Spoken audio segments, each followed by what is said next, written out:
আমরা চ্যালেঞ্জ দিয়ে কই আমার গোটা উত্তরবঙ্গ যে কোনো পার্টির ক্ষেত্রে আমরা কিন্তু এলা নির্ণায়ক ভূমিকা, আমরা যে পাকে জয় সেই পাকে আমরা কিন্তু ইয়েতে খুশি নমাই। এবার ওই দুই দল লোক যদি একটি হয় আমরা কিন্তু আলাদা হলে পাওয়ার নয়। আমরা চাই আমরা এতদিন উপর নির্ভর করিয়েছিল এরা যাতে উমরা আমার উপর নির্ভরশীল হয়ে চলে, এই জন্য আমার ইউনিটি হওয়া দরকার। তাদের একটা সরকার সুযোগ দিচ্ছে, ভাষার উপরে বেশ করি আমরা ইউনিটি অবশ্যই হব। আর সেই ভাষার বিতর্ক আজকে সৃষ্টি হওয়া লাগছে আমার এ ধরনের মানসিক। আজকে কাম কয় চুক্তি মোতাবেক রাজ্য চাই, রাজ্যের নাম হোক কামতাপুর। এটা একটা বিভ্রান্তিমূলক কথা। চুক্তির কওয়া যে কুচবিহার স্টেট, ওটা চুক্তির কোর্টে লেখা নেই কুচবিহার স্টেট। এবার চুক্তি মোতাবেক রাজ্য চাই কেন? চুক্তি যা মানতে ভারত সরকার বাধ্য। ভাষা ভিত্তিক রাজ্য দেখবেন নাদক নাই, সেটা দায়ভার ভারত সরকার নাই। চুক্তি মোতাবেক রাজ্য দিতে বাধ্য, নাহলে সংবিধান ত্যাগ করা খাবে। আর সংবিধানের মূল্য দিতে গেলে একদিন না একদিন আমার এই চুক্তি মোতাবেক রাজ্য দিতে বাধ্য। সবাই ওই জন্য কয় চুক্তি মোতাবেক রাজ্য চাই, রাজ্যটার নাম কামতাপুর। এটা কিন্তু ঠিক নয়, সরকার সুযোগ পায়। আমরা কই আমার অনুরোধ থাকবে চুক্তি মোতাবেক রাজ্য হোক, চুক্তি যে রাজ্যের নামে আছে ওইটাই হোক না, আপত্তি কিসে? ভাষা রাজবংশী ভাষার কথা সরকার প্রতিশ্রুতি দিয়েছে।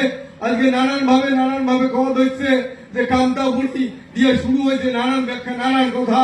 এবং কামতাপুরি আপনি রাজবংশী হোক, কাঙ্গায় কামরাজ হোক, কাঙ্গায় কামতাপুরি হোক, মানে বিভ্রান্ত সমাজ হচ্ছে। যাদের গভর্নমেন্ট কয় যে তোমরা আবার ক্যাসাল ঠিক করো তারপরে ভাষাটা দেবো, মোর আটুস থাকবে। যার তার কথাতে কান দিয়া মাতিবেন না, সত্যি কথা ঝকঝক করে শোনো। ভাষাটা রাজবংশী, প্রথম যেদিন রাজবংশী ভাষার রাজবংশী ভাষার যে পুরস্কারটা দেয় এই আসামের গৌহাটি সম্ভবত 2010 সালের 28 অক্টোবর আমার উত্তরবঙ্গের বিশ্ববিদ্যালয়ের ডক্টরেট হৃদয়শঙ্কর রায়ের দেয় দিল্লি সাহিত্য একাডেমি থাকিয়া। সেদিন কামতাপুরীর ঘর কেন প্রতিবাদ করে নাই যে রাজবংশী সম্মান হওয়ার নয়, ওটা কামতাপুরী ভাষা সম্মান হবে? সেদিন ঘটে গেছে। 1 2 নম্বর 11তে তৃণমূল সরকার পশ্চিমবঙ্গ আসার পরে ভারতে রাজবংশী ভাষা একাডেমি বানায়।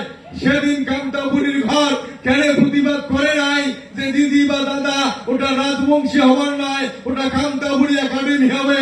কেন প্রতিবাদ করে নাই? কেন চুপ করেছিল? মাথামাতি বাড়িতে সেদিন। তারপরে 2017 সালে আলাদা করিয়া শিলিগুড়ির এক মন্ত্রী গৌতম দেব ধরিয়া আলাদা করে বুঝেছে ইন্ডিয়ায় যে দিদি, মাননীয় মুখ্যমন্ত্রী মমতা ব্যানার্জি বুঝেছে যে দিদি রাজবংশী ভাষা আলাদা, কামতাপুরী আলাদা, অথবা রাজবংশীর জন্য একাডেমি দিলেন, আমাকেও একটা একাডেমি দাও। গৌতম দেব শিলিগুড়ির মন্ত্রী, পশ্চিমবঙ্গ সরকার ক্যাবিনেট মন্ত্রী, শিলিগুড়ির বাড়ি, তার মুখে শুনিয়া তারপরে কামতাপুরী একাডেমি দেয় 17 সালে।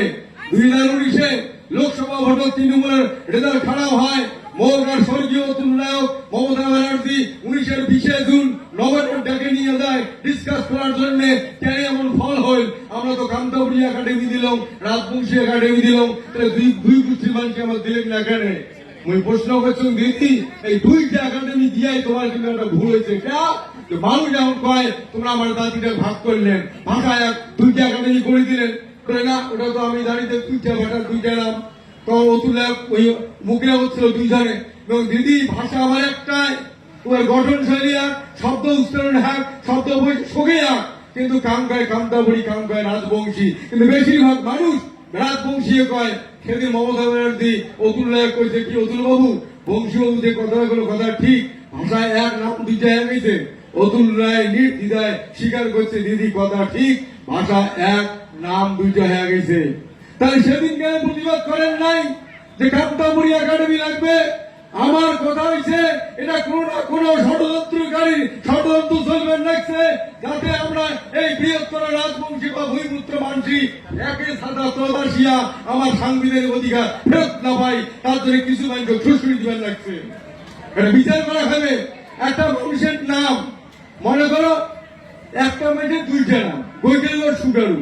আরে মানুষটা চেয়ারে নাই, সরকার বরাদ্দ করলে না এবং ওই একটা লোক চেয়ার দেবো বেশ দেব নাম তো এক ব্যক্তি তো একটা নাম কাম করে গৈগেল কাম করে সুগারু মানে ওই যে বাপের নাম গণেশ ওই ক্ষেত্রে গৈগেলু আর জন্মিতে সুগুর বেড়ে ওই জন্য কাম করে সুগারু ব্যক্তি বলে একটাই এইবার এই বছর ধরে আমরা কই না ওই সেল দিয়ে বসান গৈগেলু নামে বসান সুগারু নাম চলবেন না আর কয় সুগারু নামে বসান গৈগেলু নামে চলবেন না আরে মান কিন্তু একটা চেয়ার খান বসুক সরকার কাছে তোমরা কেসাল ঠিক করো তারপরে বসাবো এটা কি মাই নেবেন এটা চক্রান্ত এটা যদি এবার যদি সত্যিকারে আমরা ভাষার ভাল সালেক হয় মাওয়ের ভাষার পুঁথি সালেক হয় তাহলে এই প্রতিবাদটা করলে না হয় ছোট্ট